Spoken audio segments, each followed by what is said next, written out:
balitang pambansa. Good news sa mga kapatid natin sa militar, tataasan na po ang base pay ng mga sundalo at iba pang uniformed personnel. Saklaw ng pagtataas ng sweldo mga uniformed personnel mula po sa Defense Department, DILG, Philippine Coast Guard, Bureau of Corrections at National Mapping and Resource Information Authority.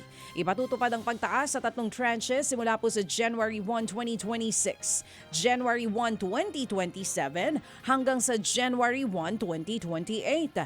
Ayon po kay Pangulong Bongbong Marcos Jr., pagkilala ito sa kanilang dedikasyon at paglilingkod sa bayan. Bukod sa base pay hike, magiging 350 pesos na kada araw ang kanilang subsistence allowance pagpasok po ng taong 2026. Naniniwala ang administrasyong ito na ang mga nagtatanggol sa bayan ay nararapat ring protektahan ng pamahalaan. Makatarungan sahod at sapat na suporta, ito ang handog ng sambayanan sa ating mga tagapagtanggol. Yan nga po ang tinig ng Pangulong Bongbong Marcos Jr.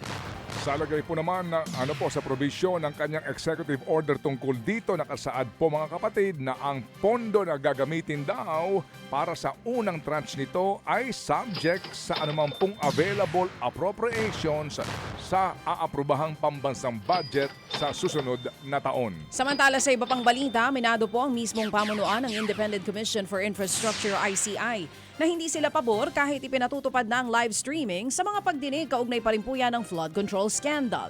Mismong si ICI Chairman Andres Reyes Jr. ang nagsabing hindi siya pabor sa live streaming. Ilang kongresista naman po ang humarap sa ICI kaugnay ng issue. Bagamat itinanggi nila ang kinalaman sa flood control scandal, pare-pareho silang humiling ng executive session kaya hindi rin nakita ng publiko ang mga pagdinig. Paliwanag po ni ICI Executive Director at Spokesperson Brian Keith Hosaka, sinusunod ng ICI ang konstitusyon kaugnay po sa live stream. Pinagbibigyan daw nila ang mga humihiling ng executive session alinsunod sa mga pamantayan na nakasaad sa batas. Sa kabilang banda, hindi pa rin naman daw ibig sabihin ay lagi nilang papayagan ang executive session. Sa kaugnay pang balita, isang kasalukuyan at dating senador daw ang dalawang proponent na iniuugnay sa mga unang nakasuhan, kaugnay pa rin po sa maanumalyang flood control projects. Ayon kay Prosecutor General Attorney Richard Fadulion, pinasasagot pa lamang ang dalawang ito, pero posible silang sampahan ng kasong plunder at ng graft.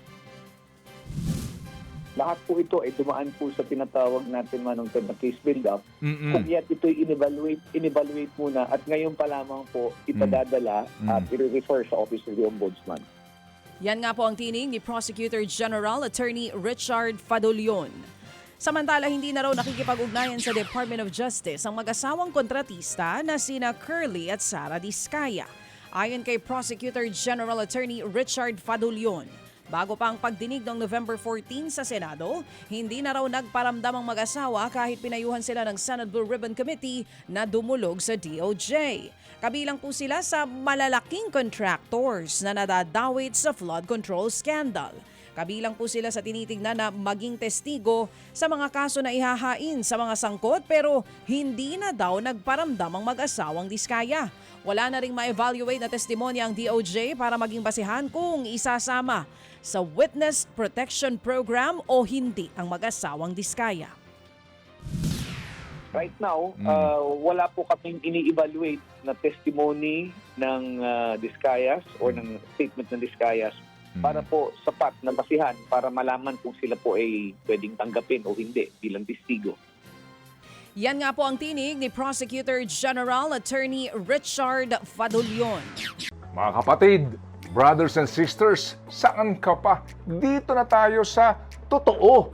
Dito na tayo sa True FM. Mga kapatid, mag-subscribe and follow po kayo sa social media accounts ng True Network PH. Yan po kami, hanapin nyo lang True Network PH, Facebook, Instagram, YouTube, TikTok, and podcast. Mapa Apple or Spotify man yan, mahahanap nyo kami. Lahat ng mga napapanood at napapakinggan nyo po sa programa, nasa social media accounts namin yan. So paano mga kapatid? See you sa social media!